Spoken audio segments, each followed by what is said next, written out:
Hello to everyone in the New Bremen community. Thanks for taking the time to watch this video about our upcoming levy. This video will give you the basic facts about the levy. So let's dive right in. New Bremen, Ohio, a community that has a rich and colorful history, with residents that have worked together to build a great place to live since 1833. Your community is where your heritage lies, and where we grow up and how we grow up has a huge influence on the outlook we have on life.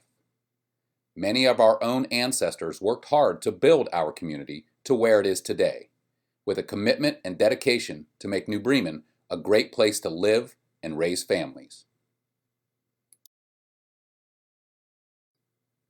As you know, schools are important in educating our children, but they also play a central role in defining our identity as a community.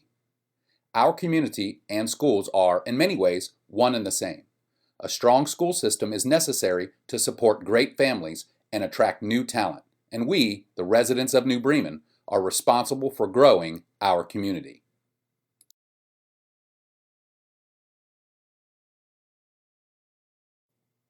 If a school plays a vital role in our community, let's take a look at where we are now with our elementary and middle school.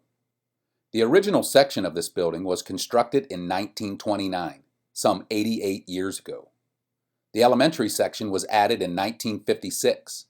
The large gym that our junior high athletes use was built in 1968, and the final addition, some classrooms on the south side of the building, was added in 1991.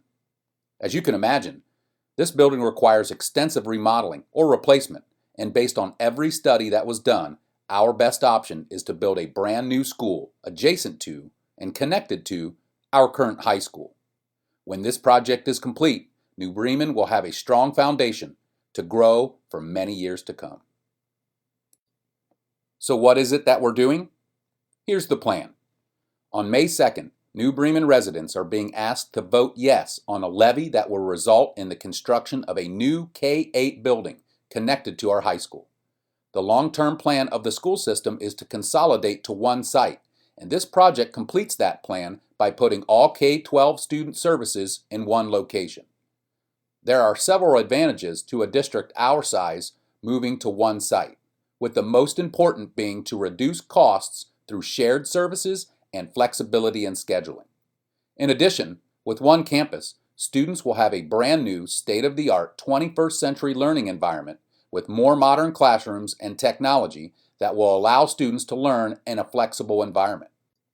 Now, there have always been some concern about locating our younger students in the same building as our older students. But don't worry, the school will maintain student age separation by the use of a connector piece between the new building and our existing high school.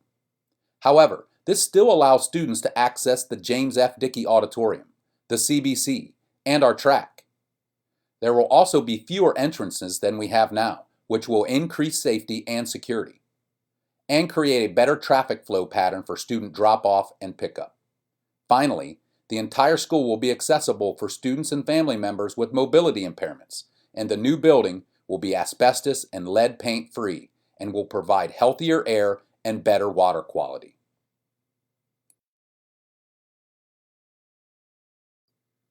Let's take a look at how the new building will be situated on the high school property. Note that, in this picture, State Route 274 is at the top of your screen, and Cardinal Street is to your right.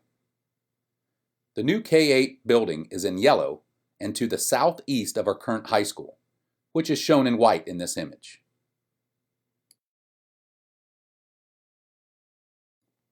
Zooming in on just the building should give you a better idea of how traffic will flow around the building. Notice there are student drop-off and pickup locations both in front of the high school and in front of the new building just off Cardinal Street. In addition, buses will drop students off and pick them up behind the facility. Also, take note on how the connector will separate the two schools and still maintain that age separation, while still allowing everyone to share building services. Finally, as you can see, the community will still have access to the auditorium, CBC, and all of the sports facilities and fields. Please note, however, that this design that you're looking at is a footprint-only design. A detailed design of the entire building and campus will commence only after the levy passes, And at that time, there will be plenty of opportunities for school staff and the community to provide input.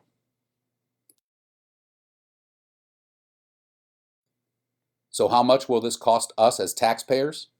Here are the financial details. The cost of the levy for the new school will be spread out over 30 years. And it is very important to point out that the state of Ohio is chipping in 28% of the cost, or roughly $5.7 million. That means that New Bremen residents will be responsible for $14.3 million, for a total project cost of roughly $20 million. Therefore, the board is placing an $8.46 mil bond issue on the May 2nd ballot. But we all already pay $6.68 mils on the high school. And while it may be hard to believe, our high school is nearing 20 years old and we'll have it paid off later this year. This means that as taxpayers, we'll only see a $1.78 mil increase in our school property taxes for this new building from what we are paying right now.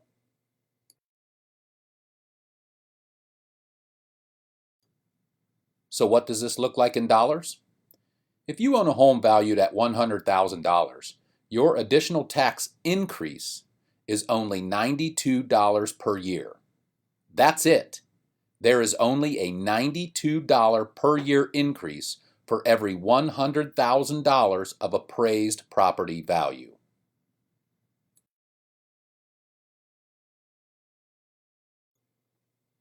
We appreciate you taking the time to take a look at this information. You can find more information on our Facebook page at facebook.com/New Bremen Levy and on Twitter using @NewBremenLevy. You can also email us directly at newbremenlevy@gmail.com. And if you would like basic information about the bond issue directly from the school, visit the school's website at www.newbremenschools.org/buildingproject.aspx. Again, thanks for watching, and on May 2nd, please vote yes.